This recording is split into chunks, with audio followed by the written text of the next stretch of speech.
Vamos a empezar nuestra clase. Ok. Somos 15, profe. Espera que te estoy escuchando muy bajito. Voy a aumentar mi... No, tengo el 100. A ver si por las dudas... ¿alguno de ustedes habla a ver si tengo retorno o no? Hola. Profe, Entonces está funcionando. Este, a Lo ver que sí si... se escucha doble. Claro, porque estoy con el micrófono y mis auriculares. ¿Y ahora me siguen escuchando doble? Hola, hola. Ay, no se escucha. profe no se escucha doble. No sé qué tiene esta porquería.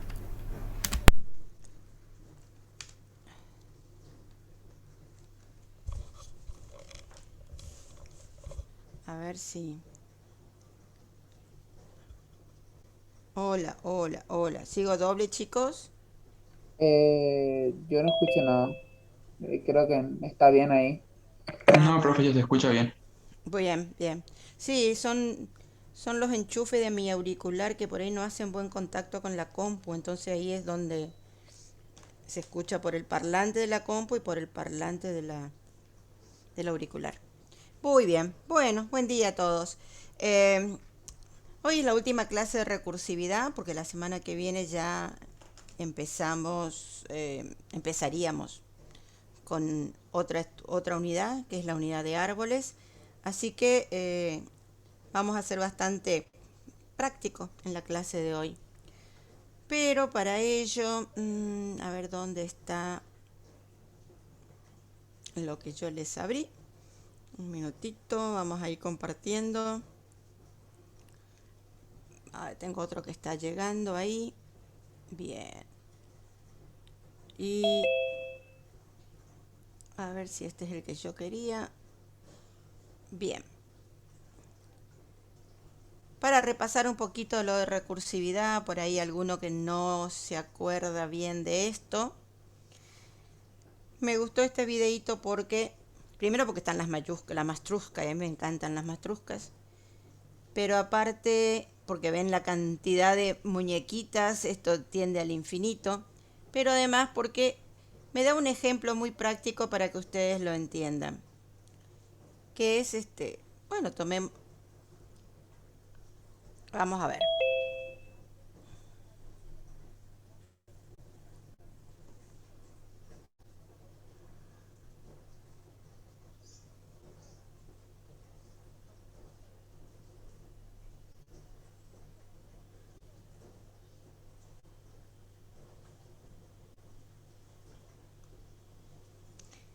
Primer concepto que muy importante y que quiero que lo memoricen de alguna manera, ¿sí? La diferencia primera entre recursividad e iteración o repetición, como ustedes quieran llamarla, es que cuando yo uso un para, un mientras, un repetir, cuando uso cualquier iterativa, yo reproduzco, repito, exactamente lo mismo, ¿sí?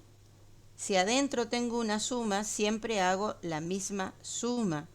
Por supuesto, puedo ir acumulando valores, puedo ir contando, pero es la misma acción, no cambia la acción.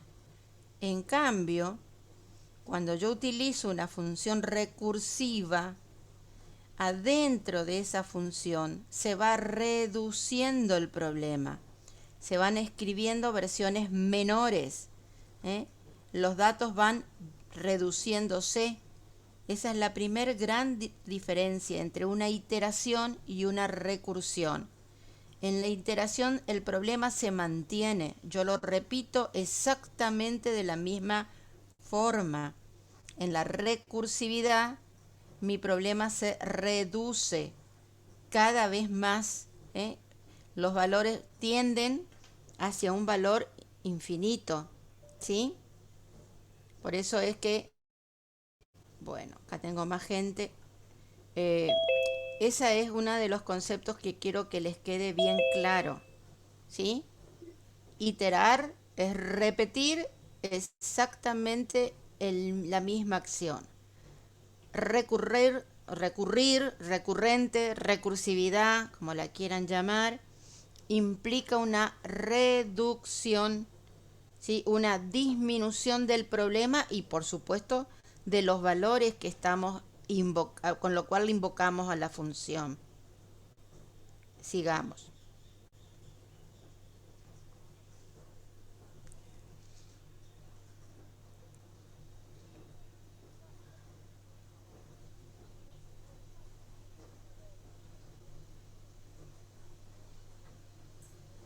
Profe, No me diga que no están escuchando el sonido. Ajá, no, no. perdón. A ver, cuando les quiero compartir me olvido siempre del tilde de disculpen. Voy para atrás otra vez, no hay problema. Forma iterativa que veníamos utilizando, Ahora sí escuchan. dividimos un problema en Sí, ahora partes sí. y repetimos Sí. los pasos necesarios hasta obtener un resultado. Mediante la recursividad, en cambio, podemos reducir un problema a versiones más pequeñas de sí mismo. Es decir, una función recursiva es una función que se invoca a sí misma. Veremos que lo que cambian son los parámetros. Es importante también saber que cualquier algoritmo recursivo puede expresarse de forma iterativa, pero en muchos casos esto implicaría una complejidad mucho mayor. Entonces vamos a un ejemplo sin pensar por ahora en instrucciones de código concretas. Supongamos que la tarea es dibujar una pared de ladrillos que tenga 10 filas de alto. Supongamos también que ya sabemos cómo dibujar una fila de ladrillos, o si esto fuera código, diríamos que ya tenemos una función que dibuja una fila de ladrillos. Entonces una forma iterativa de resolver esto sería dibujar una fila de ladrillos 10 veces. Pero esto mismo puede pensarse en forma recursiva. Dijimos que la forma recursiva implica que hay una función. Entonces vamos a asumir que tenemos una función encargada de dibujar esta pared. Ahora el truco está en que la pared que va a dibujar no es siempre igual. Va a ir variando su altura. Es decir, que tenemos a la altura como parámetro. Y así podemos decir que para obtener una pared de 10 filas de alto, podemos dibujar una pared de 9 filas y luego dibujar una fila más. ¿Por qué puso una pared de 9 y después una fila más? ¿Qué tiene que ver con lo que veníamos diciendo?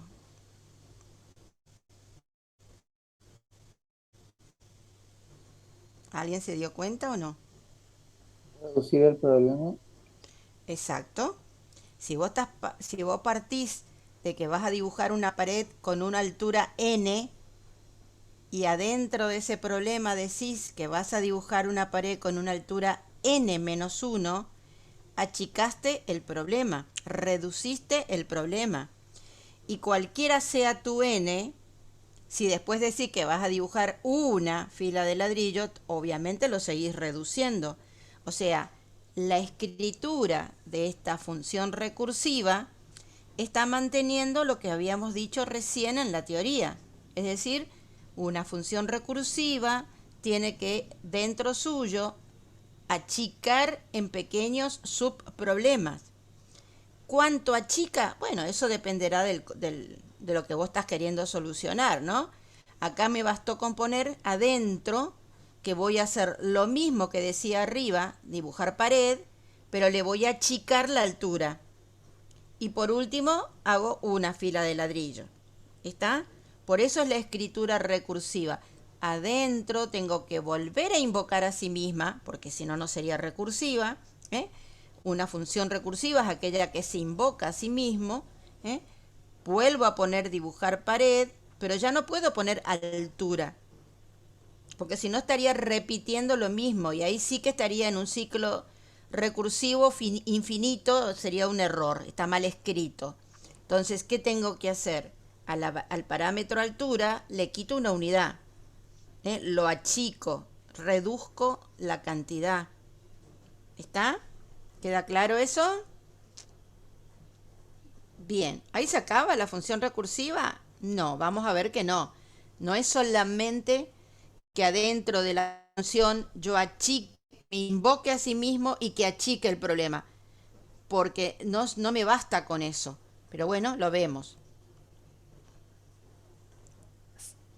Entonces a esta función la invocaríamos pasándole el valor 10 como altura y vemos que dentro de ella se vuelve a invocar a sí misma, pero con el parámetro 9 y luego con el parámetro 8 y así sucesivamente. En una iteración podemos determinar fácilmente cuándo va a dejar de repetir las instrucciones, porque bien tenemos una cantidad fija o hay alguna condición de corte. En el caso de la recursividad, con la función del ejemplo anterior, tenemos un problema. Esto no dejaría nunca de repetir las llamadas a la función dibujar pared y por ende nunca llegaría a ejecutarse la instrucción final de dibujar una sola fila de ladrillos. Entonces, lo que acá nos está faltando es un caso base que no es más que una condición para que la función deje de llamarse a sí misma. En el ejemplo queríamos dibujar una pared de 10 filas de alto. Entonces, la primera invocación a la función tenía como argumento el valor 10. Luego la función se empezó a llamar recursivamente, restando 1 a ese valor. Pero si no lo detenemos, esto podría seguir infinitamente, pasando incluso a valores negativos. Por eso, cuando creamos un algoritmo recursivo, tenemos que pensar cuándo debe dejarse de repetir lo mismo. ¿Cuándo dejaríamos de dibujar la pared, chicos? ¿Cuándo dejaríamos de invocar? ¿Qué les parece? Cuando haya que dibujar una sola fila o ninguna. Claro, o sea, cuando ya no tengas, o sea, no tengo que, ¿puedo llegar a los negativos? O sea, si yo empiezo en No, 10, porque no después va a tendría 9, va a sentido. 8, claro, no puedo llegar a los valores negativos, ¿sí? Por lo tanto, ¿cuál sería el último valor que deberíamos poder alcanzar? En un Pero, valor numérico, ¿eh? sí. 0, exacto. Cuando llegamos a 0 tengo que dejar de invocar. Ojo que todavía no se dibujó la pared, ¿eh?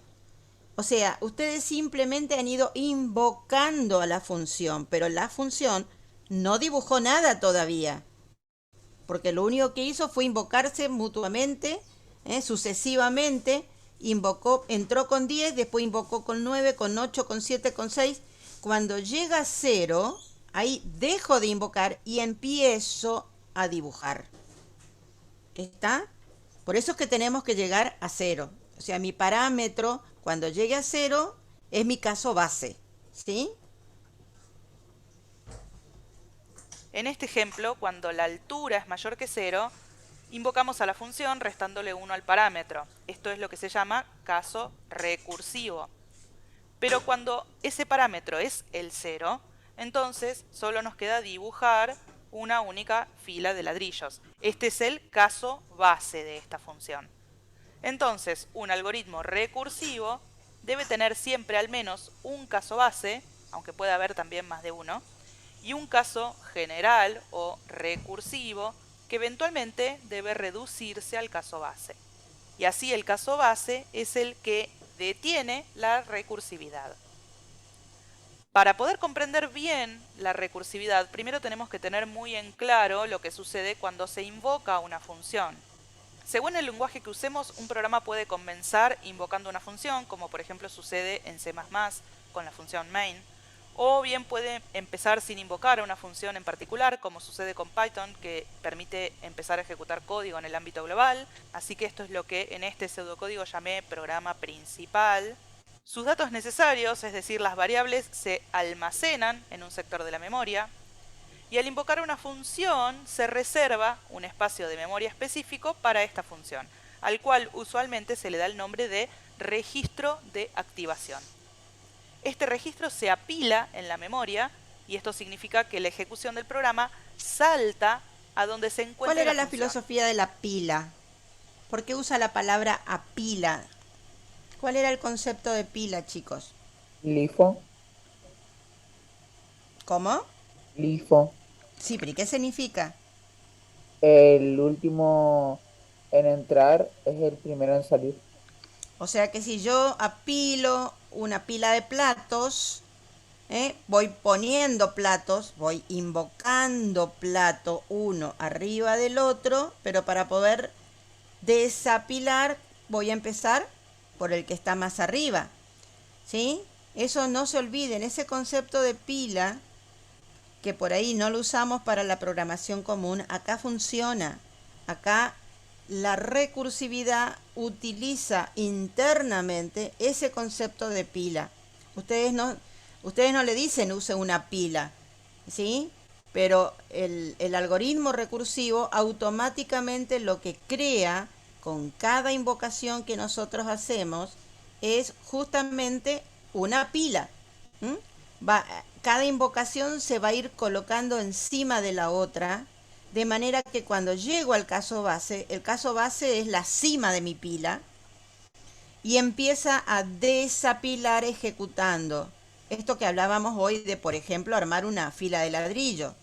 O sea, hasta que no llego a la última invocación, que es cuando llego al caso base, en ningún momento dibujé la fila de ladrillo. La fila de ladrillo se va a ir dibujando a medida que desapilamos. ¿Quedó claro eso? Todas las recursividades utilizan el concepto de pila, ¿sí? Todas. Esa es fundamental en la recursividad.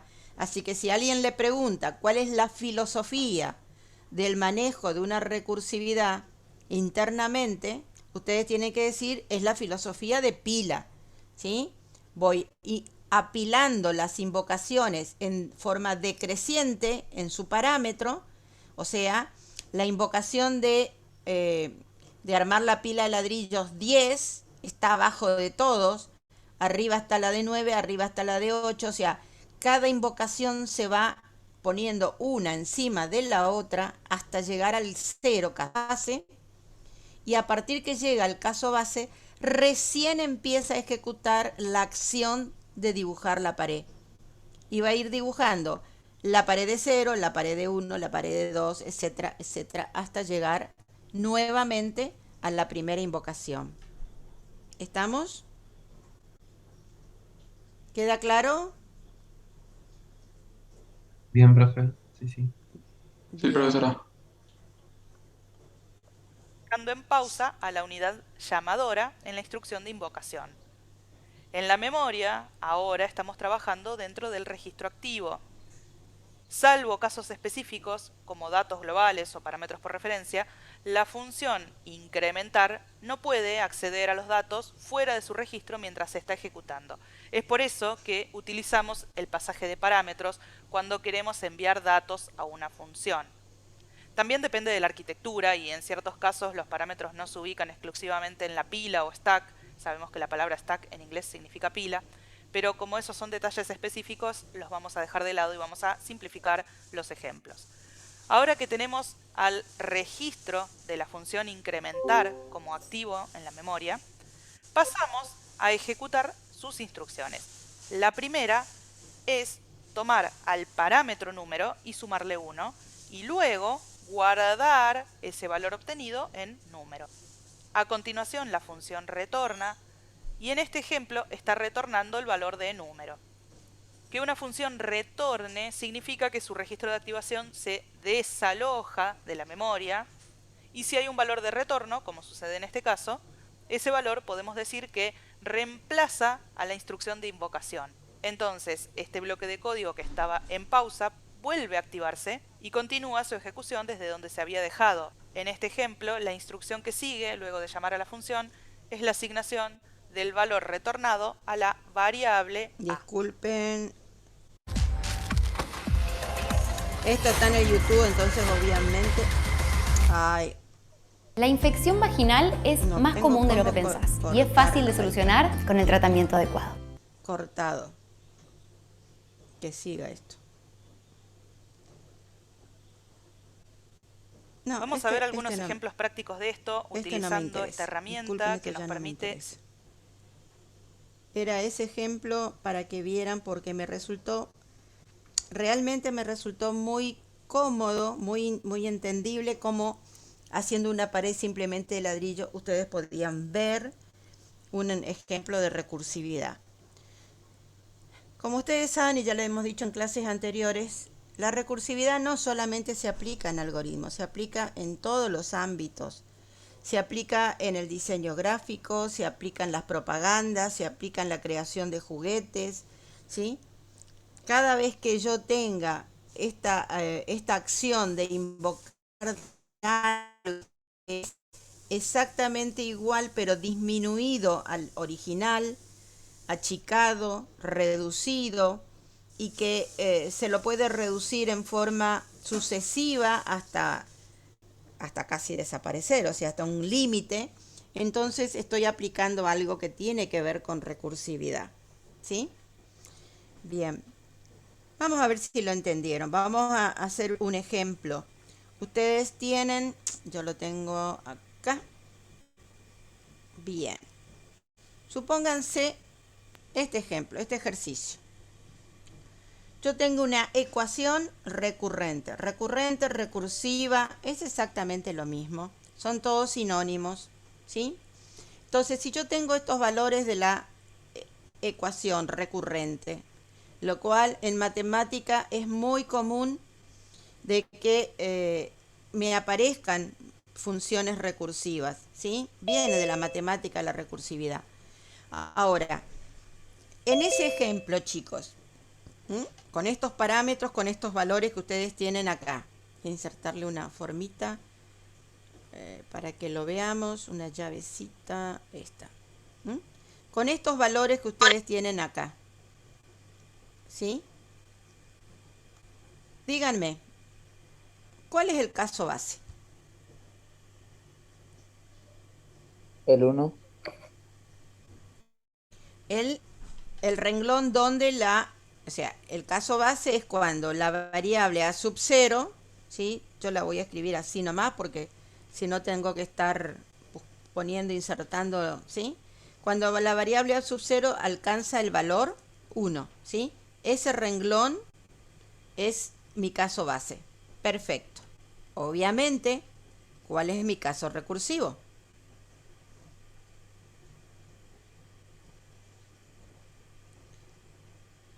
El de arriba. El de arriba. ¿Por qué?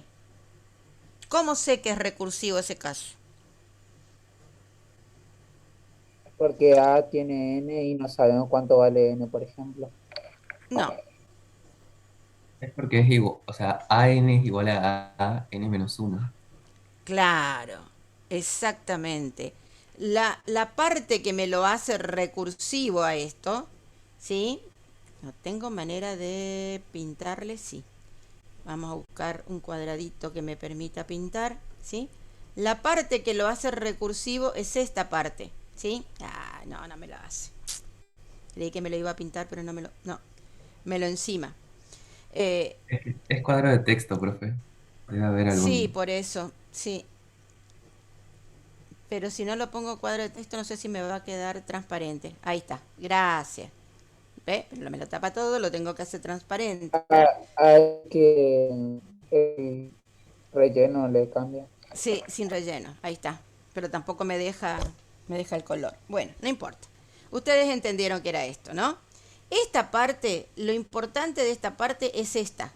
O sea, el hecho de que yo parto de n y estoy haciendo n-1. Tengo que reducir o incrementar, porque podría darse el caso contrario. Pero tiene que haber un cambio en el parámetro. O sea, el parámetro n con el cual yo parto no puede ser el mismo en la invocación. ¿Y por qué esto es una invocación? Porque estoy tomando la letra A otra vez, o sea, la letra A es el nombre de la función, ¿sí? Lo que estoy diciendo acá en el caso base es que la función A, ¿sí? Cuando el parámetro es 0, ¿sí? Toma el valor 1. Eso es lo que estoy diciendo. Es decir, lo que estoy diciendo es que esta función A, cuando el parámetro es 0, no es más recursiva. alcanza un valor exacto. Ahí termino, no hay otra vez una invocación. Yo no he vuelto a poner A sub n algo, ¿sí? En cambio, en el caso recursivo, yo estoy partiendo de A sub n y en la fórmula estoy volviendo a invocar a la función A, pero con el parámetro disminuido. No importa si después le acompaño con algún otro valor, como en este caso el 2 a la n, no importa. Cuando invoco a la función, o sea, para que sea recursivo tiene que aparecerme en la fórmula nuevamente una llamada a la función de la cual partí. Y la llamada tiene que tener una variación incremental o decremental en el parámetro de partida, en el parámetro origen. ¿Está? Entonces, correcto. Esta sería la función recursiva. Bien. ¿Cómo haríamos la definición formal, si quieren, o cómo haríamos el algoritmo? ¿Qué les parece? ¿Cómo sería? La estructura principal sería unos sí y un sí no. La estructura principal, correcto. Yo esto lo voy a subir, que lo quiero que miren lo de abajo, pero no hay manera. Vamos a hacer una cosa. Vamos a insertar un salto de página, así se me va más lejos. Bien. Ahora bien, entonces, acá lo que haríamos es vuelta a escribir esto que tenemos acá arriba, ¿sí? Escribiríamos eso que está acá arriba, pero lo escribiríamos de otra manera. Es decir, lo que haríamos sería decir que la función A sub n, ¿sí? Perdón, me comí el igual. Va a ser igual. Vamos a bajar esto un poquito. No, la F no. La F al lado de la F. ¿Sí? La función A sub n va a ser igual a 0. No, perdón, a 1 era, ¿no? Perdón, a 1. Si A sub 0, perdón. Si n es igual a 0. ¿Está? Ahí estamos escribiendo el caso base. ¿Sí? Fíjense. La función A sub n, ¿sí? Va a ser igual a 1 si el n es igual a 0. ¿Está claro? Sí, profe. Y ahora vamos a escribir el caso recursivo. ¿Qué dice el caso recursivo? La función A sub n va a ser igual a A sub n menos 1 más 2 elevado, a ver si me funciona mi rombo.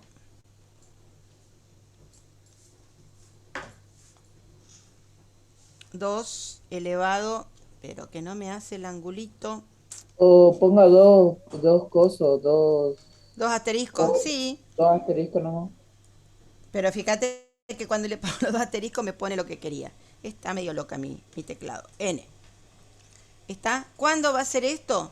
Y esto va a ser para todos los n que sean mayores que 0. ¿Está?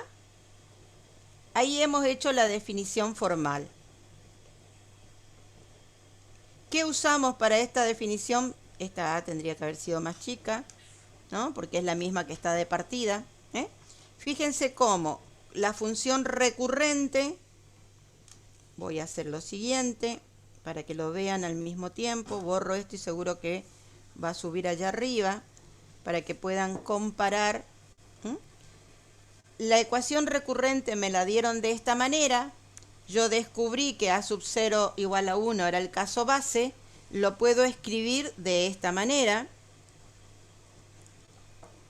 Descubrí que el renglón de arriba es el caso recursivo y entonces lo escribo de esta forma. Esto ahora, esto que escribí acá, ahora tiene la forma de una definición formal recursiva para el algoritmo. Esto que estaba acá arriba era una ecuación recurrente para la matemática.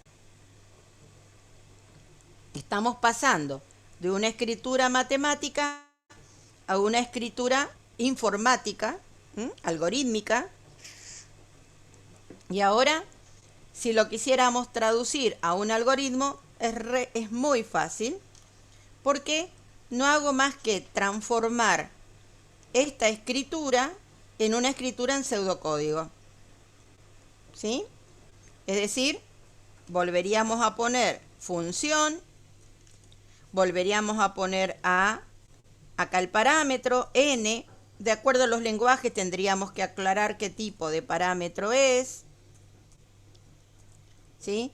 Como es una función, la función devuelve en el nombre de la función. ¿Necesito alguna otra variable? Tengo el nombre de la función, tengo el parámetro, no necesito más nada.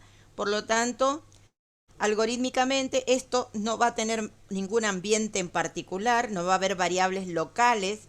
Simplemente voy a empezar preguntando: si n es igual a 0,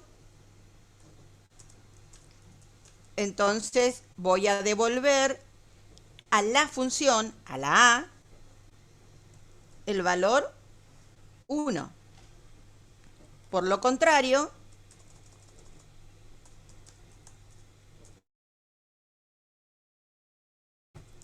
voy a decir que la función a va a ser igual a todo eso que escribí acá arriba, ¿no? Que lo voy a copiar para no perder tiempo.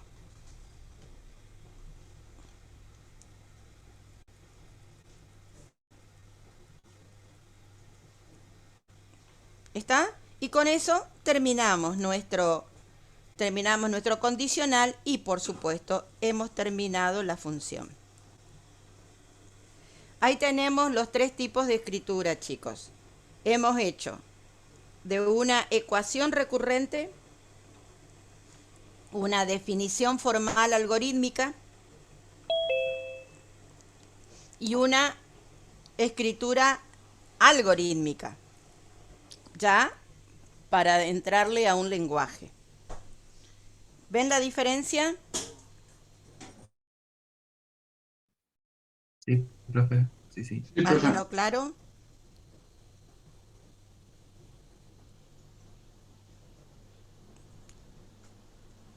Escritura matemática, escritura de función, ¿sí?, para la informática, como para diferenciarlo, y una escritura algorítmica. Sí, algorítmica, dije bien. ¿Está? Sí, profe. Cada vez que ustedes tengan un planteo matemático, tienen que hacer estas transformaciones a definición formal y a definición algorítmica. Si el planteo no es matemático, o sea, si no se les da una ecuación recurrente, sino que se les da un problema, un caso, bueno, podrán evitar la escritura matemática, ¿está? Podrán evitarla esta, porque obviamente no es una ecuación, pero siempre van a tener que estar escribiendo la forma de función, definición formal, el planteo formal, le dicen algunos, ¿sí? Si yo no puedo escribir un planteo formal, no puedo pasar a una función algorítmica. ¿Está claro? El tiempo que pierdo tratando de encontrar cómo se escribe la función no es un tiempo perdido, porque de la función a la forma algorítmica es muy simple. ¿Está? Es simplemente transformar esto en condicionales, escrito en un algoritmo. Pero yo tengo que poder escribir siempre la función o definición formal. Esa es una regla, chicos. ¿Está entendido hasta acá? Sí, profe. Bien, buenísimo entonces. Ahora bien, ¿qué nos queda por ver? O sea, ya hemos visto cómo se puede definir, ya hemos visto cómo podemos trabajar con recursividad. A ver si yo puedo... espera. Voy a abrir el Power para poder mostrar lo que falta y para hacer algunas acotaciones. Pero si, ¿cómo hago si no lo puedo? Desgraciadamente.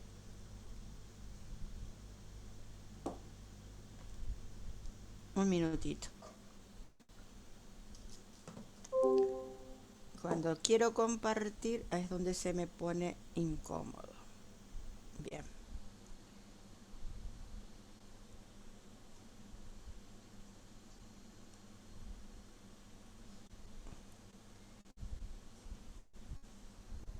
Bien. Algunas condiciones. ¿Cuándo? Vamos a repasar. ¿Cuándo usar recursividad y cuándo no usar? La recursividad, desgraciadamente, si bien es muy chiquitita, es muy legible, es muy sencilla de escribir algorítmicamente, o sea que para simplificar el código está perfecto, pero mi problema es que me ocupa mucha memoria, mucha memoria. Y me ocupa memoria que la usa en el momento en que ejecuta, con lo cual, cuando yo planteo el problema, no tengo que tener mucha experiencia para poder predecir hasta dónde voy a ocupar de memoria. Si no, puede ocurrir que me la desborde, ¿sí? El otro problema es que si yo me equivoqué en el caso base, obviamente no va a parar nunca y el desbordamiento va a ser total, me va a bloquear el equipo, ¿sí? Por eso es que lo habíamos comentado yo al inicio, ¿no? La recursividad es una herramienta que por ahí usan los que crean virus, los hackers, porque obviamente le permite hacer daño. Mal usada es dañina, bien usada es muy poderosa. Pero como todas las cosas, ¿sí? Siempre está el lado bueno y el lado malo. Entonces, si yo pudiera encontrar una forma iterativa, simple, yo me quedo con la iteración y no con la recursión. Pero hay cosas donde va a haber un momento en donde, quiera o no quiera, voy a tener que caer en la recursividad, sí o sí. Eso es la estructura de árbol que vamos a ver la próxima semana. Hoy habíamos dicho en un momento que toda escritura recursiva se puede reemplazar por una solución iterativa. Eso es una verdad verdadera, o sea, absoluta. Pero, sin embargo, cuando yo voy a trabajar con árboles, el tratar de solucionarlo iterativamente, repetitivamente, sin usar la recursión, me implicaría un algoritmo muy complejo, donde tendría que estar utilizando elementos externos o alguna otra herramienta para poder ir guardando las invocaciones. Y entonces, para este tipo de estructura que vamos a ver la semana que viene, si bien se la puede resolver iterativamente, la complejidad que asume cuando es iterativa hace de que yo sí o sí caiga en la recursividad. Claro, teniendo muy en cuenta que tengo que manejar los punteros, ¿sí? Tengo que poder poner un límite, una condición base en algún momento, porque si no, como lo dice la palabra, el árbol tiene ramas. Entonces llega un momento en que tiene tantas ramas que es como la propagación de un virus, ¿sí? Pero no importa, eso lo vamos a ver la semana que viene. Entonces, hay que tener en cuenta que no siempre, por muy elegante que sea el algoritmo recursivo, yo tengo que usar recursividad. ¿Está? Bueno, esto no. Tipos de recursividad, yo ya vi con ustedes, ¿no? ¿O no? ¿Se acuerdan de esto? Sí, profesora. Sí, profe. Bien. De cualquier manera, acuérdense que cuando yo tengo que clasificar a una recursividad, por ejemplo, la que acabamos de escribir era una recursividad directa, ¿sí? No indirecta, no es que llamo, invoco a otra. Pero también la puedo clasificar teniendo en cuenta dónde está el condicional y si está acompañado por otras instrucciones. Por ejemplo, en el anterior era directo y nada más, o sea, la fórmula esa que hicimos era una fórmula directa, no había problema. Pero, por ejemplo, en la que hicimos para la pila del muro, vieron que estaba la invocación y después abajo estaba el dibujar una fila, ¿está? Cuando yo tengo una instrucción por debajo del sí, es una instrucción, una recursividad de cabeza. Si la instrucción está arriba y el sí está abajo, es de cola. Si yo tengo una instrucción arriba y otra abajo, es intermedia. Y estas dos últimas son muy raras, ¿sí? Una múltiple es cuando yo tengo dos condicionales, por lo tanto tengo dos casos bases. Puedo tener 3 casos bases, la cantidad de casos bases que ustedes quieran. Son muy raros, más de 2 es muy raro encontrar una recursividad con más de 2 casos bases. Pero y bueno, excepcionalmente podría tener más de 2 casos bases. Si yo tengo 2 casos bases, lo más probable es que escriba 2 sí, porque son 2 soluciones distintas y entonces tendría una recursividad múltiple. Para que sea múltiple, tiene que haber más de un condicional. ¿Está? Y si tengo un solo condicional, pero adentro de ese condicional tengo 2 veces o más la invocación a la recursividad, tengo una recursividad anidada, que esto, por ejemplo, es el caso más común, es el caso de los números de Fibonacci, que lo tengo por acá, entonces vamos a intentar verlo. Esperen un poquitito.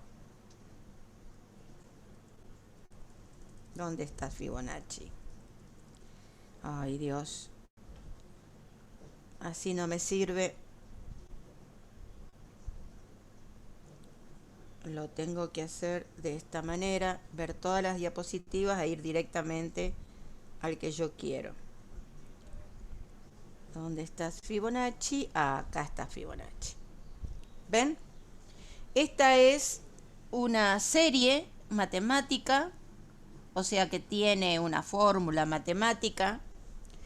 Es esta fórmula que ustedes ven acá, que directamente me la escriben como una fórmula recursiva, los matemáticos, donde yo voy a invocar. En una primera invocación el parámetro va a estar disminuido en 1 y en la segunda invocación el parámetro tiene un decremento en 2. Por lo tanto, como en la fórmula me va a aparecer 2 veces la invocación, esta se denomina una recursividad directa, porque invoco solamente a Fib, no estoy invocando a nadie más. Directa y anidada, porque en la invocación aparece 2 veces. ¿Está? ¿Qué hace el número de Fibonacci? Bueno, el número de Fibonacci crea un árbol numérico de solución. Este es la forma. Si yo invoco pidiéndole que me calcule cuál es el tercer número de la serie, la serie, les voy a decir cómo se crea la serie para que lo vean, vamos a dibujarlo acá para que lo entiendan. La serie crea, el primer número de la serie es un 1, el segundo número de la serie es un 1, el tercer número de la serie es la suma de los dos anteriores. Por eso es que Fibonacci decrece en 1 y decrece en 2, pero lo suma, por lo tanto me da 2. El próximo número es la suma de los dos anteriores, por lo tanto me daría, 3, ¿cuál sería el 3? Y el próximo, 5. 5. Y así sucesivamente, la serie lo que va haciendo es sumando los dos anteriores. Por eso es que en la invocación yo retrocedo al anterior, es menos 1, y retrocedo al anterior del anterior, que es menos 2. ¿Sí? Por eso pasa dos parámetros, es una doble invocación. Bueno, si yo quiero saber cuál sería el valor del número que está en la tercera serie, digamos, ¿sí? Que sería el valor 2, yo le digo Fibonacci de 3, porque lo que le estoy pasando como parámetro es cuál sería la posición de mi número en la serie. No le estoy diciendo el Fibonacci de un número 3, sino de la posición 3, ¿sí? El Fibonacci que está en la tercera posición se va a calcular como el Fibonacci que está en la posición anterior, que es la posición 2, más el Fibonacci que está en la anterior del 2, que es el 1.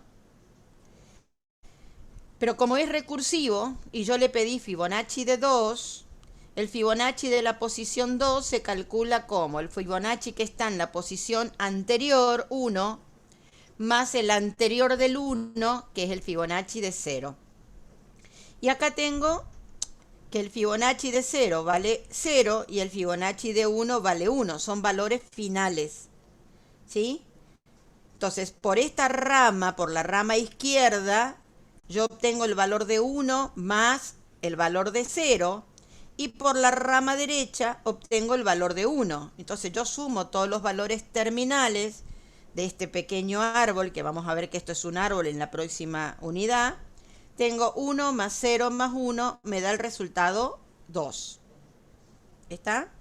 Si quisiera calcular otro valor de Fibonacci, creo que lo tengo acá, déjenme a ver si lo miro.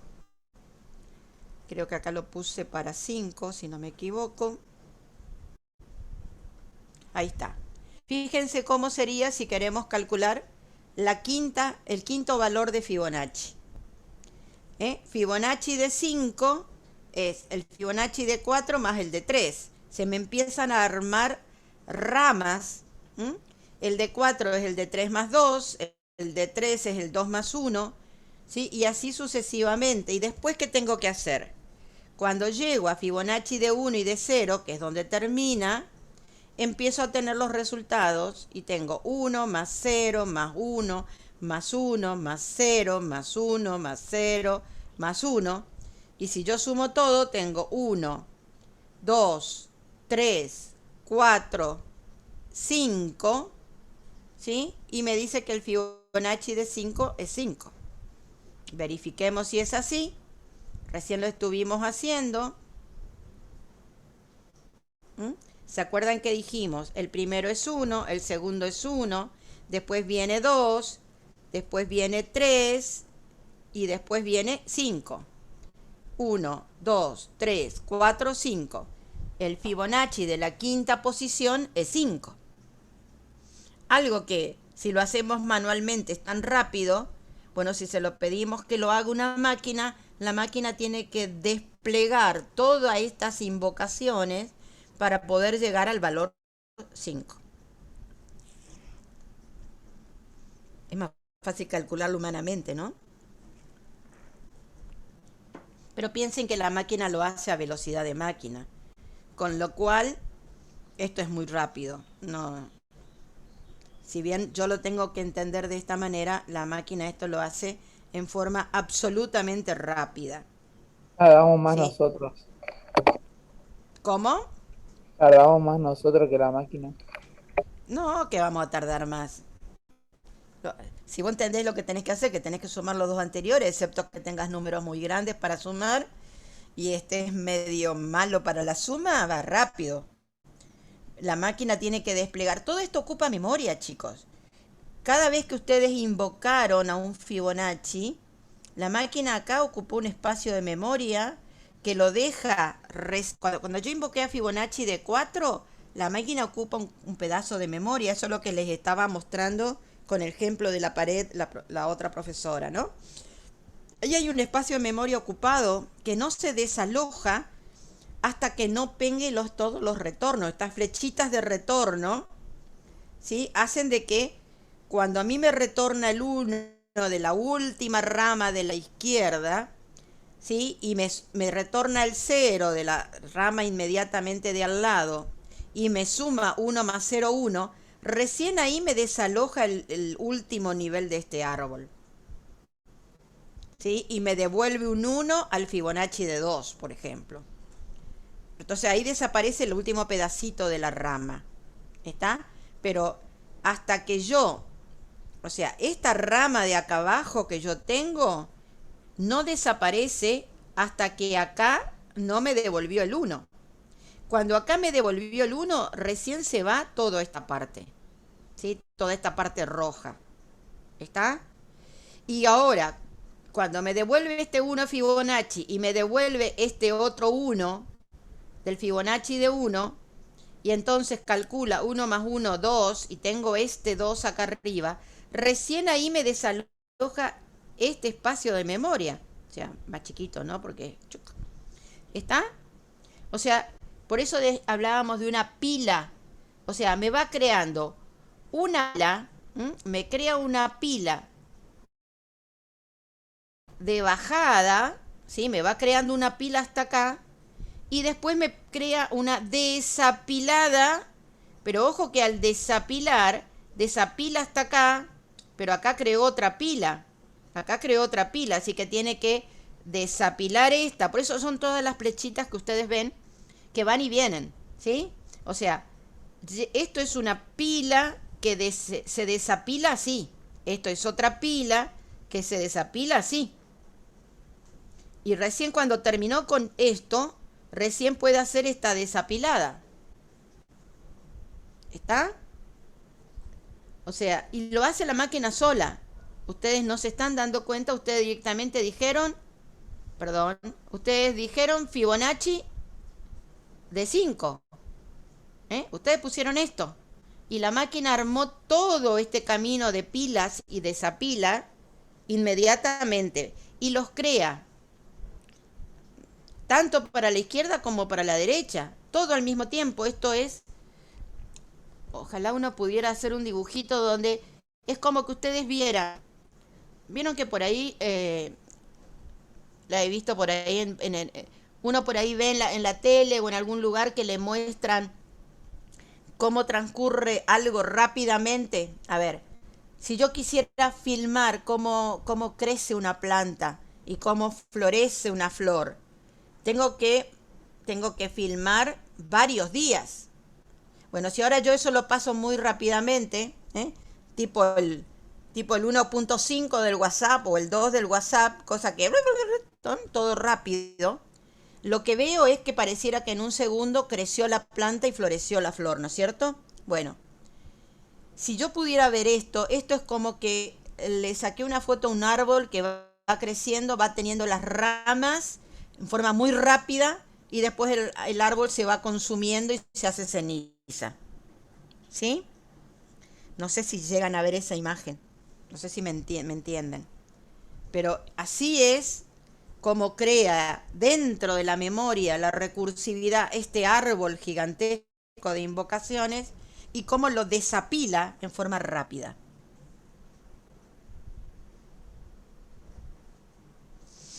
¿Tienen imaginación, chicos? ¿Son creativos? ¿Tienen imaginación? ¿Les da la mente para imaginar lo que yo les digo o no? Sí, profesora. ¿Sí? Buenísimo.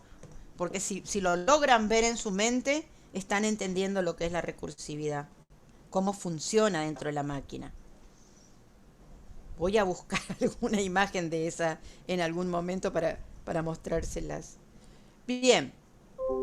Fíjense. Este es el algoritmo de Fibonacci.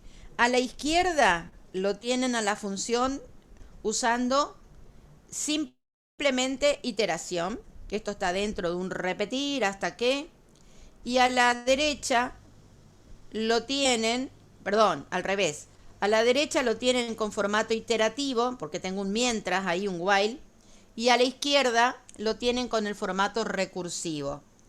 Ven que la escritura de la recursividad es muy cortita, tengo un sí nada más. Mientras que en la estructura repetitiva yo tengo un mientras, ¿sí?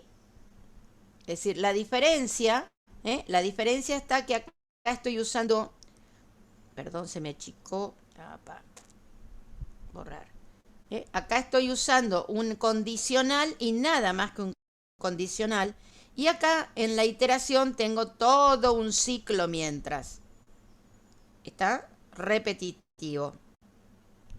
Bueno, en el caso de Fibonacci, que es tan elegante escribirlo de esta manera, tan lindo, esto que toma 50 años, tómenle como comentario nomás, porque nunca lo probé, si es verdad que se usa 50 años, ¿no? Pero lo que sí es correcto, y estos son estudios estadísticos, es que si yo quiero calcular un Fibonacci y lo quiero comparar repetición, el uso del mientras contra el uso de la recursividad, valores más pequeños para calcular la décima posición, la onceava, la veinteava posición de Fibonacci, me da lo mismo usar recursividad que iteración, y en algún momento, cuando los valores van entre 10 y 20, la forma recursiva es mucho más rápida que la forma iterativa. Pero cuando yo empiezo a tomar valores muy grandes, o sea, cuando quiero calcular cuál es el Fibonacci que se encuentra en la posición 100 o cuál es el Fibonacci que se encuentra en la posición 30, bueno, la cantidad de espacio de memoria que ocupa la recursividad de Fibonacci se hace exponencial, ¿sí? Entonces, hasta 20 me da, bueno, hasta 10 me da lo mismo, y entre 10 y 20 me mejora, es más rápido la recursividad, pero a partir de 20, ese es un punto de quiebre, y a partir de 20 ya no puedo usar recursividad con Fibonacci porque me desbanda la memoria. ¿Está? No sé si tardo 50, 60 o 10, 20 años, no me importa. Lo que sé es que a partir de ese momento ocupa mucho más memoria que una simple mientras o un simple repetir. Eso es importante. ¿Está claro? Sí, profe. Bien, buenísimo. Bien, y ahora vamos a ver un jueguito. Ahora sí quiero el jueguito. Vamos a ver si me deja ver todas las diapositivas. Y vamos a ir para que cambiemos un poquito. Vamos a esto. Para que vean que también se puede aplicar en los juegos. Y se usa mucho en los juegos, ¿eh? En los juegos se usa bastante recursividad. Estas son las famosas torres de Hanoi. Tienen toda una leyenda atrás que, si les interesa, buscan en internet. Habla de unos monjes. Es hermosa la leyenda. Es linda. Como curiosidad, es interesante. Traten, ¿sí? ¿Cómo es esto de las torres de Hanoi? Bueno, son 3 torres, A, B y C. Y hay una serie de 5 discos, podría haber más, pero bueno, el ejemplo habla de 5 discos. 5 discos que son decrecientes, o sea, el más grande está abajo de todo y el más chiquito, jerárquicamente, hay una apilada, nuevamente el concepto de pila, hay una apilada de discos en forma jerárquica hasta llegar al más chiquito.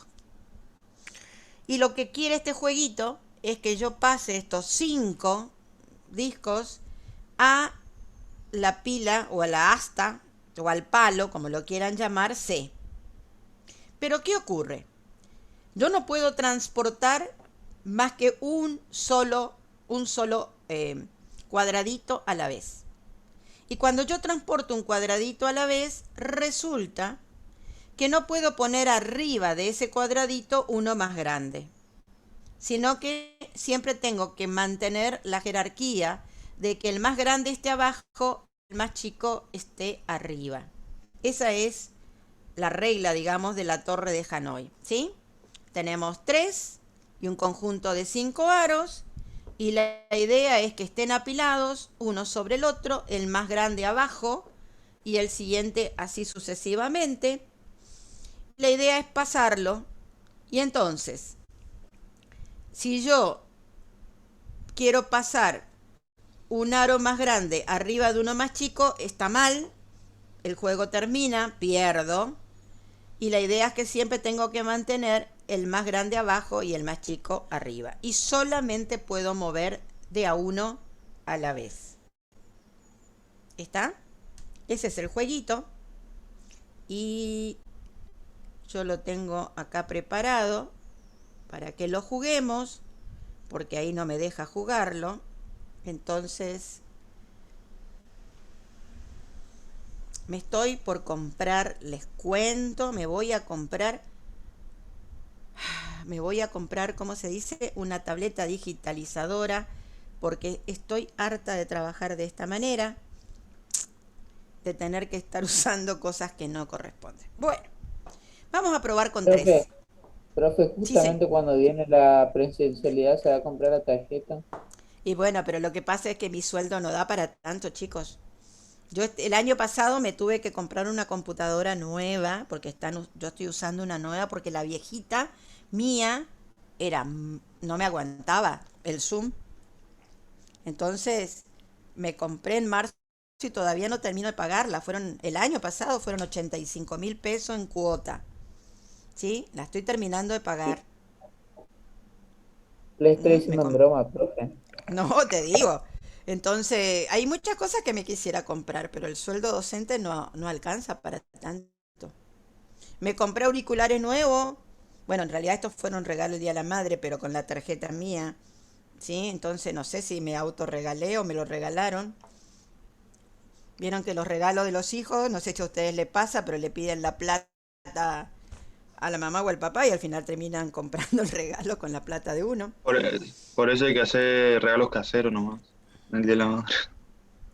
Sí, exactamente. Así que bueno, y me voy a comprar la tableta digitalizadora lo próximo y no importa. En algún momento tendremos clases virtuales otra vez por ahí para algún tema y bueno, veremos qué pasa. Pero me la voy a comprar. Bueno, Profe, volvamos a este jueguito, ¿sí? profe, Entonces, ¿sí? ahí en el chat le dejé el nombre de una herramienta de Microsoft que se usa como pizarra, que parece ser, según lo que ocupé yo, muy cómoda. Sí, acá también el Zoom tiene una pizarra, pero no, tenés que estar escribiendo, es mucho más... A ver, yo soy antigua, a pesar de Pero que puede soy agregar tecnológica, texto. claro, pero me es mucho más fácil escribir en el pizarrón a mano, por lo tanto la tableta digitalizadora es como un pizarrón a mano, la conectás, porque ya he probado con varias pizarras digitales y no hay caso, ¿viste? Yo quiero el pizarrón, por eso la pizarra, por eso esto de la tableta. Pero bueno, no, pero yo ahora conseguí unas baratas, ahí hay unas en Mercado Libre de 5.000 pesos, unas Genius, así que capaz que me compro esa. Bueno, sí, porque las mejores que me gustaban sale arriba de 14.000 y ya es mucho. Sobre todo, como ustedes dicen, si es que volvemos a la presencialidad, ¿no? Pero bueno. Bueno, veamos con este jueguito. Entonces tengo 3 aros, vamos a probar con 3, ¿sí? Yo tengo que llevar estos 3 aros al asta naranja que está. Pero fíjense que si yo muevo el chiquito acá y después quiero mover el verde allá, resulta que, ¿cómo hago después? Porque este azul no lo puedo mover ni acá ni acá. ¿Por qué? Porque es más grande que este y es más grande que este. ¿Está? Entonces la idea es, bueno, díganme ustedes cómo hago. Por eso le puse colores distintos, ¿no?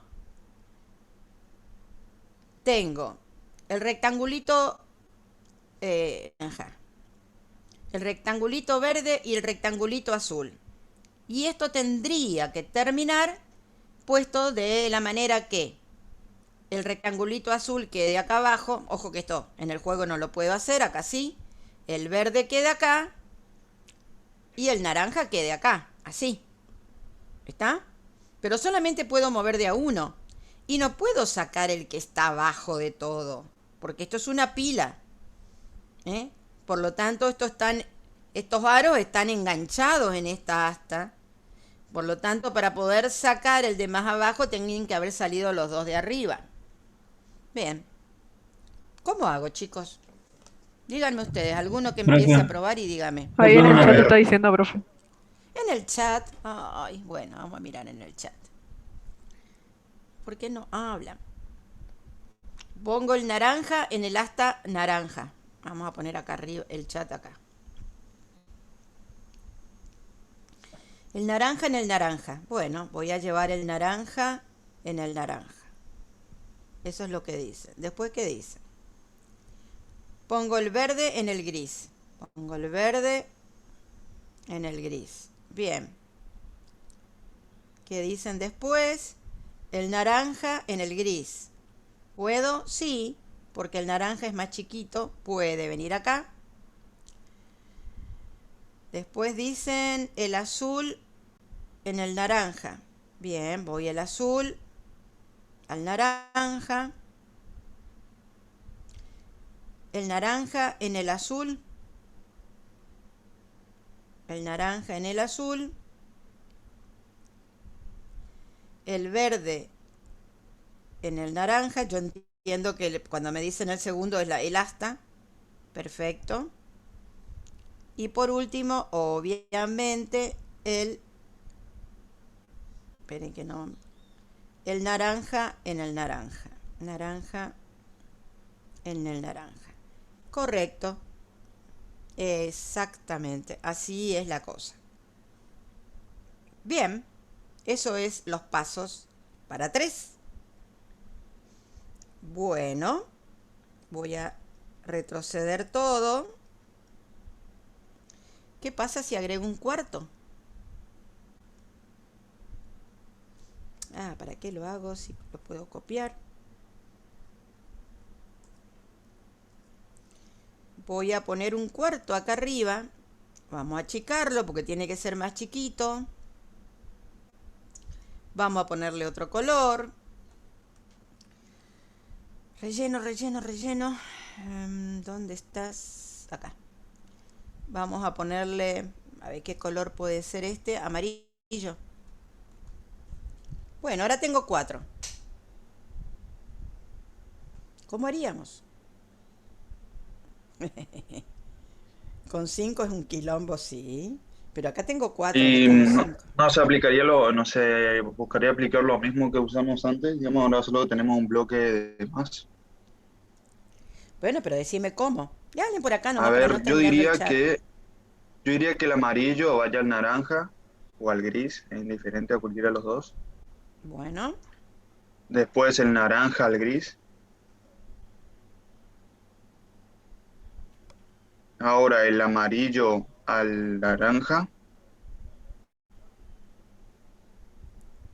El verde al naranja. A la torre naranja. Mm, El eh, amarillo en el verde, ¿el amarillo en dónde? en la derecha, ahí en el naranja. Y ahí sí ya puedo ir. ¿O no? No, nada que ver. Tendría que moverme primero el amarillo al azul y sacar el naranja. claro. Perdón, el verde. Es lo que tendría que sacar arriba de todo. Acá este. Al revés vendría siendo, me parece. Pero no puede ir ¿No? arriba Que de tengo que todo. tener. No puede ir. Ah, claro. Y así, o sea, y ahora el amarillo al naranja, entonces el azul puede pasar al medio, como que da un pasito más cerca. ¿Y qué va a pasar después? Ah, sí, sí. Y ahora lo repetís. Y ahora el Acá. amarillo, el azul, claro. El naranja acá. Y ahí En queda. a la No, no izquierda del queda, el medio. No, amarillo no puede puede. pasar al gris. El El amarillo no amarillo Amarillo puede puede estar al arriba del pasar gris. al chiquito. gris. Acá. Sí. Y el verde allá. Sí. Después el amarillo al naranja. Amarillo, naranja. Ahora el Este acá. naranja al azul. Claro, ahora el amarillo al azul. Bien. Y el azul Y al el azul al naranja. naranja. Ahí está, ahí repetimos Bien. nomás. El amarillo al Y gris. ahora sí, al amarillo al... bueno, No, sí, el amarillo al gris. al gris. Bueno. Claro. Naranja Eh, acá. claro. Ahí Este acá. claro. Y O después el acá. verde. No, ahí. Y después el verde al gris. Ahí. Ahora el amarillo al azul. Ah, no, no, no, no, al gris, al gris. El naranja al azul. El amarillo sobre el naranja. Y ahí el verde pasa a la flecha naranja. Y ahí se Y ahí el termina, amarillo ¿no? al gris. Ahí está. Bien. Bravo, chicos. Bueno, el probá con 5 Nos se lo dejo a complicamos de ustedes. más. Creo que nos Es un lindo complicamos juego. de más. No, pero está, lo lograron. No importa si hay más pasos o menos pasos.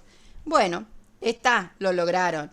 Eso es lo importante. Traten de probar con 5 para ver si... La idea es, habría que escribir qué es lo que hicieron para probar después con 5 y ver si en algún momento los pasos que ustedes están haciendo son idénticos para poder encontrar cuál es la forma repetitiva, recursiva, para poder escribir el algoritmo de esto, ¿sí?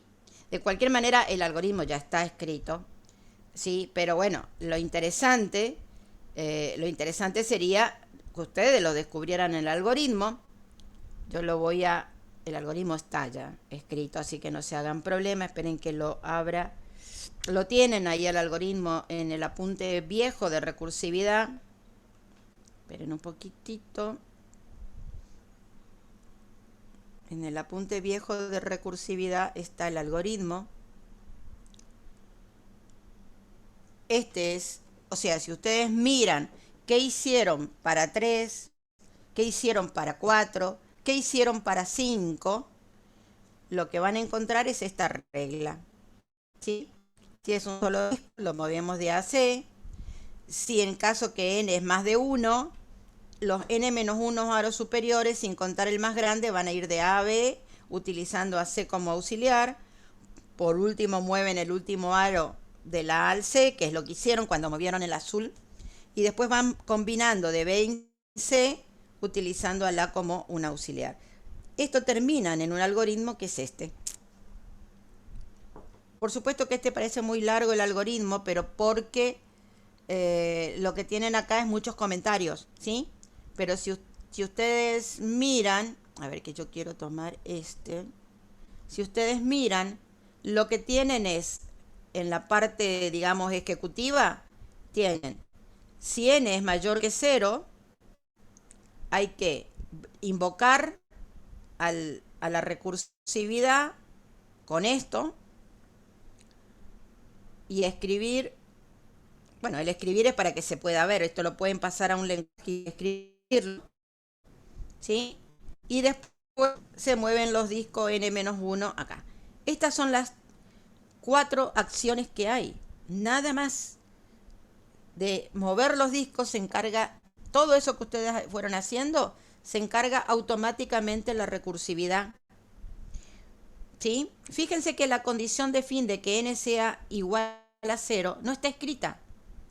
Directamente, este es un sí que funciona por la acción, porque se sobreentiende que si no hay más discos no hay nada para mover. Con lo cual, antes de ejecutar esto, ¿sí? Antes de ejecutar este procedimiento, que acá lee el número de disco, le está faltando acá. ¿Qué pasa si alguien me pone 0? Si alguien me pone 0, esto va a dar error, porque acá debería pensar que solamente voy a mover disco cuando num disco sea mayor de 0. ¿Está? No tiene la condición de fin dentro del algoritmo, dentro de la recursividad. Con lo cual, acá debería haber una condición que diga que si num discos es igual a 0, esto, lo que en algún lenguaje sería exit, ¿no? Abortar, ¿sí? ¿Está? No tengo que seguir. ¿Está? Hago un abortar, exit, fuera. Solamente entraría a mover disco si el número de disco es mayor de 0. Y entonces, en este algoritmo, lo único que tengo es la función recursiva. ¿Y cómo es esta función recursiva, chicos? Si yo miro la categorización, la clasificación que estuvimos viendo, es directa, pero ¿es múltiple o anidada?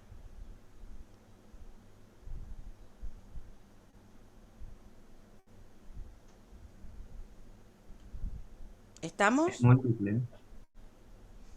Es múltiple. Perfecto. No, fíjense que perdón, es múltiple o anidada, dijimos. Y ustedes van a ver que yo tengo dos movimientos dentro del sí. ¿Está?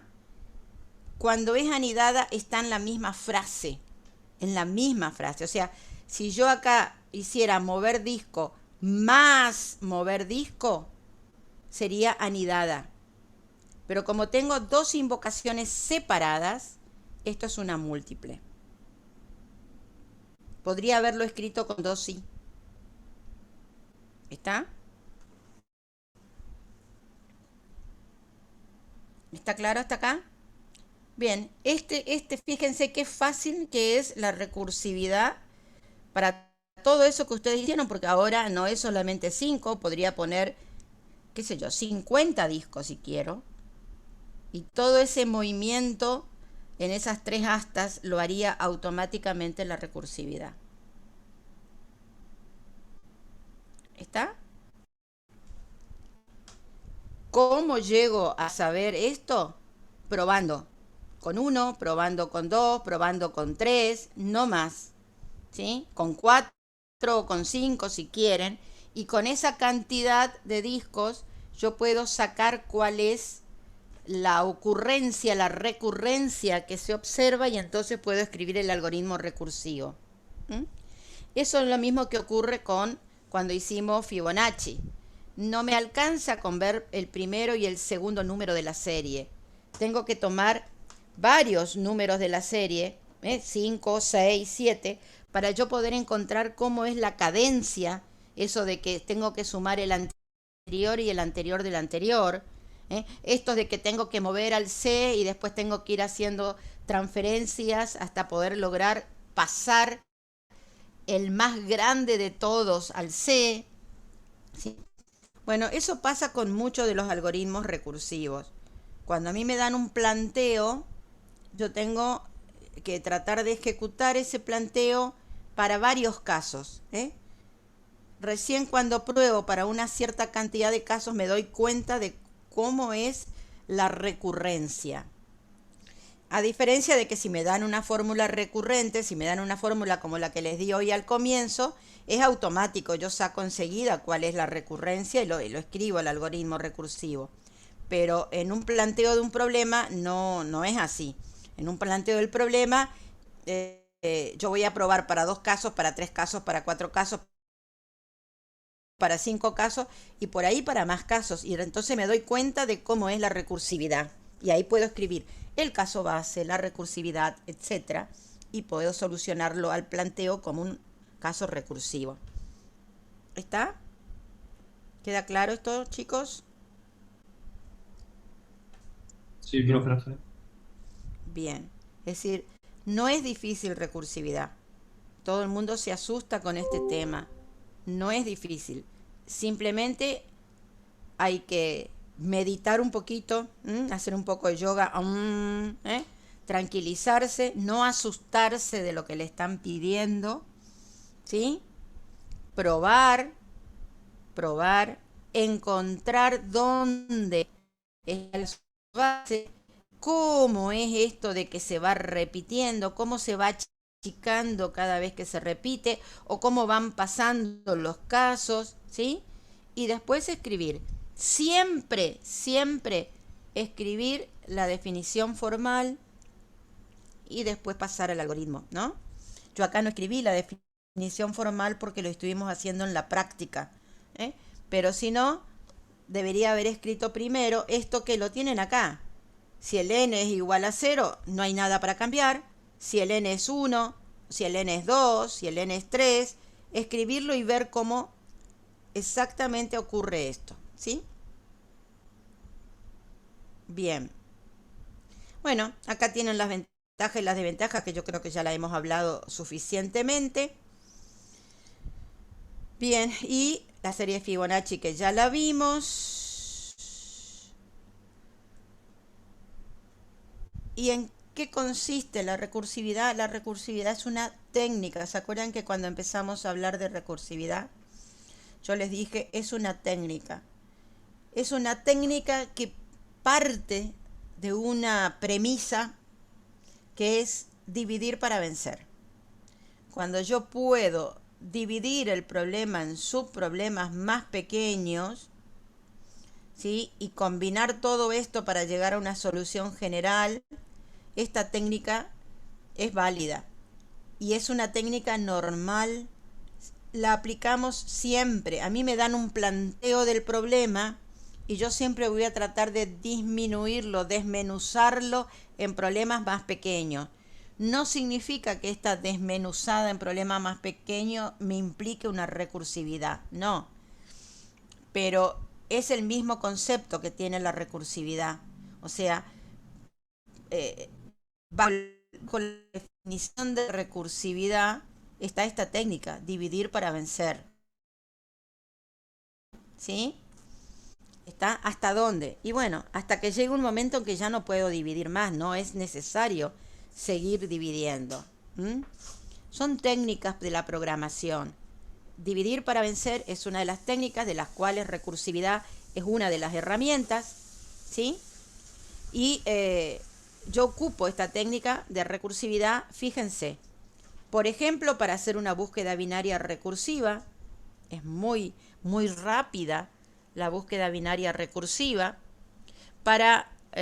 Lo tienen ahí a la función de búsqueda binaria recursiva. Si la quieren mirar, la pueden probar, la pueden pasar a un lenguaje y ejecutarla, ¿sí?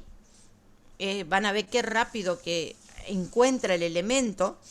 Y acuérdense que la velocidad para buscar un elemento para nosotros es muy útil, porque cuando tengo un usuario frente a algún sistema online y quiero buscar datos que no son la clave, porque si fuera la clave lo indexo y es automática la búsqueda, pero si no es la clave, y yo quiero que busque una información dentro del registro, dentro de la base de datos, voy a aplicar búsqueda recursiva, ¿sí?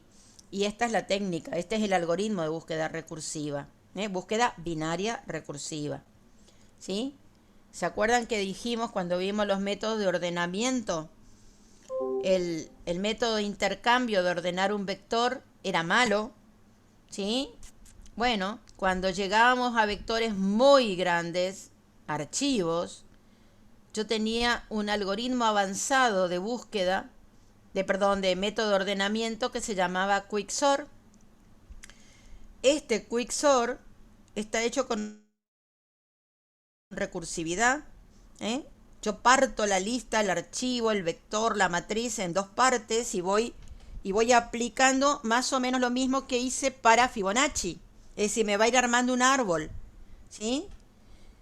Y estas particiones hacen de que el algoritmo de ordenamiento del Quicksort sea rapidísimo. Por eso se llama Quick, rápido, ¿sí? Y ahí lo tienen el algoritmo.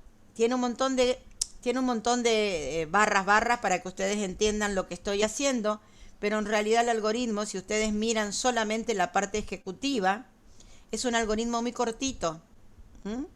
A ver si yo puedo marcarles como hice hoy con el otro, ¿sí? Ustedes tienen esto, que es la ejecución, tienen un repetir, tienen un mientras, pero que se va a... Ustedes dicen, ¿cómo acá viene? Bueno,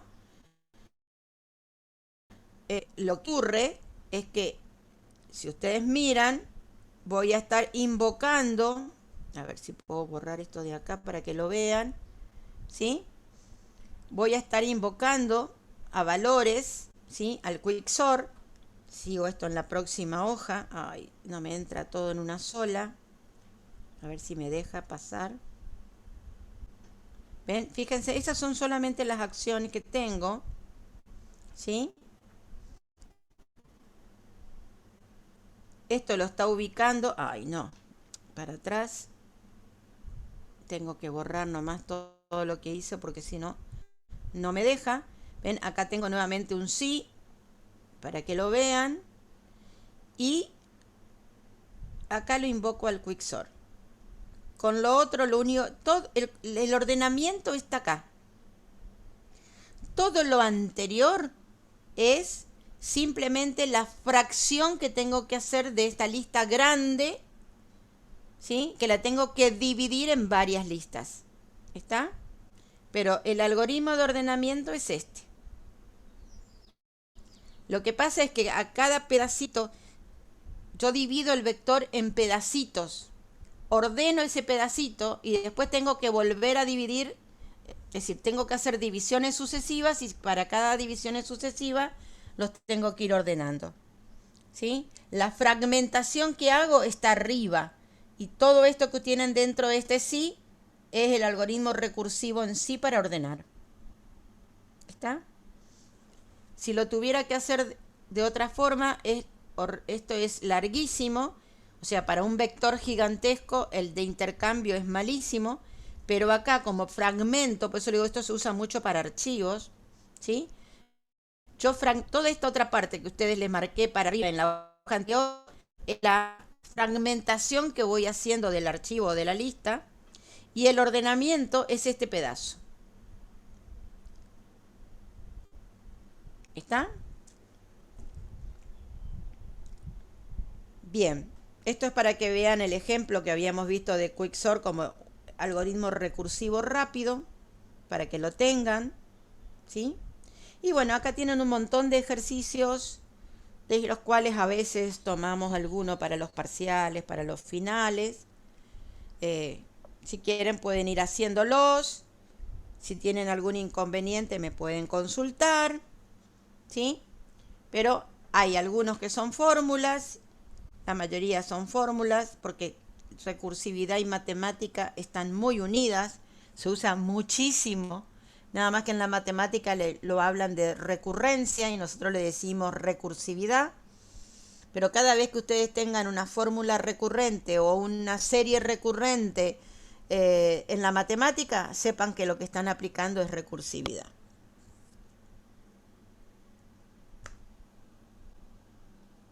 Profe, Bien. yo veo que cada vez es más difícil la práctica de la teoría.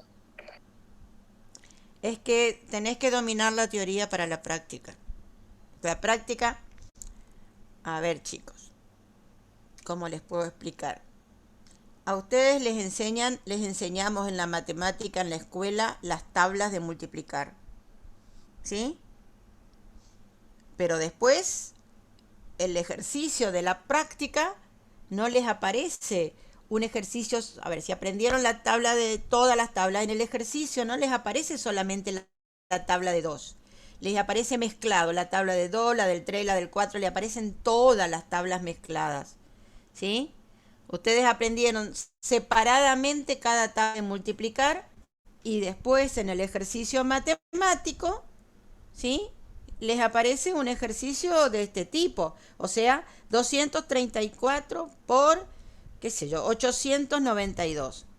Y ustedes ahí tienen que ir aplicando la tabla del 2, la tabla del 9, la tabla del 8, tienen que ir poniendo en degradación los resultados de cada tabla para poder sumar esos resultados y encontrar el resultado final.